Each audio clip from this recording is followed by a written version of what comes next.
We were funded in the first round of the R&D fund, along with Unlimited Theatre, a theatre company that are based in Leeds that I've known and worked with since I used to commission weird digital art in Huddersfield in the late 90s. Our project was really a collaboration between 4 different groups. There was Unlimited Theatre as the arts organisation, ourselves, Storythings, as a technology partner, Dr. John Rogers and the product research studio at Dundee, and then a community lab. What we wanted to do with our R&D lab is to actually work very closely with audiences and with users to develop the product. So in our application, we didn't actually say in a lot of detail what it was we wanted to build. We knew the problem we wanted to solve, which was, as experienced by Unlimited Theatre, they're an organisation that's commissioned to make new pieces of work, and they publish their works as play scripts, but they said even they don't buy them. As theatre groups, they don't buy scripts, and scripts as books are quite a kind of weird experience as a reading experience. So the problem was, how can the months and years of work that they put into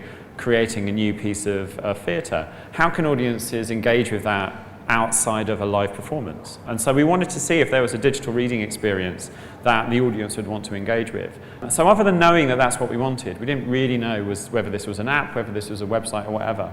So we worked with John Rogers and the product research studio in Dundee to use a co-design process. Essentially, we got a group of about 20 people from Leeds, from a wide variety of backgrounds and interests, some of them real theatre buffs, some not, some real technology buffs, some not. And we developed the process with them using a series of labs. So many of you might have done, kind of user-centered design or focus groups or work with the audience before. This was different in that the audience actually helped us make the product. We actually did it for a series of workshops very much with them. And they actually own IP in the final resulting product as well. So they were very much part of this collaboration.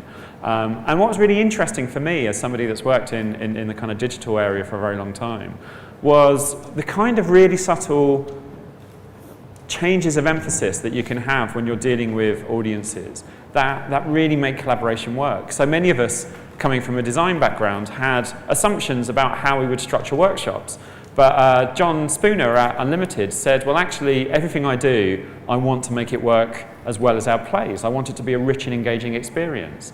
And so the Unlimited team did an awful lot of work actually making our interactions with the community lab feel like a theatrical experience. He said everyone has to feel like they're in the lobby beforehand having a drink with their friends, then the curtain raises, and then the whole kind of experience comes on. There's a beginning, a middle, and an end, and at the end there's a kind of feeling of completion. So we didn't just run labs in a studio. We actually ran small pieces of theatre, and we spent a lot of time designing and thinking about the tools we were using. So rather than asking people to fill in a form about how much they liked a prototype, we had a kind of glass, a plastic pot of beer, and they would draw a line on the beer glass according to how full the pint was, and just really subtle little things like that actually helped us create a language which actually not only the audience but actually we understood as well. Very often, if you're not deeply immersed in design research practices, you have a group of people all trying to learn these new design research tools at the same time. But you can fall back on the languages and the processes that you all use as your own organisations and work with them as well. So the collaboration within the prototyping itself was really fascinating and very difficult in lots of ways that you would imagine, and I'm sure we'll bring up in the brief. And then after that initial design process, we went into the technical build, and it was at that phase, in the second phase of the collaboration, that lots of the more traditional problems around collaboration started. I've known John for a very long time.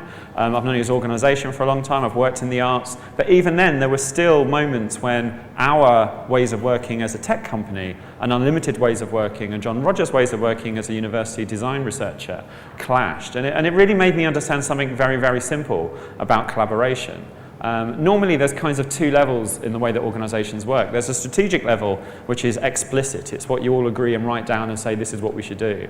And then there's a culture level, which is implicit, which is basically, this is actually what we feel, and this is what we feel most comfortable doing, and these are the ways of working that we all kind of like recognise and value. And actually, the thing that normally stops really good collaborations is even deeper than that, and it's something to do with rhythm. And I've worked over the last 15 years in places like Channel 4 and the BBC, and lots of different institutions. And I've realised that the one thing that really, really stops collaborations and innovation and change over a long period of time is not strategy. You can normally get people to intellectually agree that working in a certain way or just coming up with a certain idea is the right way forward. And it's sometimes culture. Sometimes people kind of like don't get on, and sometimes the way their work clashes. But it's actually that underlying rhythm. If you are a broadcaster producing news, it's the daily rhythm of making product for 1 o'clock and 6 o'clock, which is really hard to disrupt. If you're a theatre organisation, it's that seasonal commissioning process of development and rehearsal and performance, which is really hard to disrupt. If you're a publisher, it's that kind of editing and producing and designing and publishing rhythm that's really hard to disrupt. All of us have very, very different rhythms as organisations, and I think probably the one thing this project taught me, and if you've got one of the few copies of this book that we managed to bring down, then there's an awful lot of stuff in here about these kinds of problems, but you can also download it online if you don't have it. But really what I learned about collaboration on this project is it's not just about strategy, and it's not just about culture. You also have to address that underlying problem of rhythms.